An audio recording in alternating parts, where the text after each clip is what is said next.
ఇంకెంత ఒక 10 రోజులు మాత్రమే నవ్యాంధ్ర నవశకం మొదలవబోతా ఉంది. మన అంతర్జాతీయ అద్భుత అమరావతి నిర్మాణం కాబోతా ఉంది. మనం గుంటూరుకి చేరువలో ఉన్నాము. ఎంతో మంది ఆడబిడ్డల కన్నీళ్లు తుడిచే రోజు వస్తుంది. మన యువతకి బంగారు భవిష్యత్తు రాబోతుంది.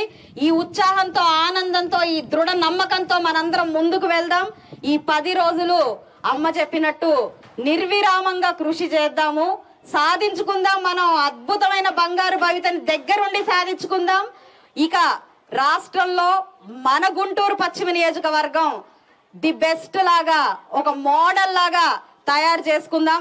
అందులో నేను ఎప్పుడు ముందుంటాను. ఈ రోజు మీరందరు నా ముందున్నారు. రేపొద్దున మీ ముందు నేను ఉంటాను. మనందరం కలిసికట్టుగా మన ఈ అద్భుతమైన పశ్చిమ నియోజకవర్గాన్ని పచ్చని నియోజకవర్గం చేసుకుందాము. రేపొద్దున టూరిజం అనేది అద్భుతంగా డెవలప్ అవబోతా ఉంది.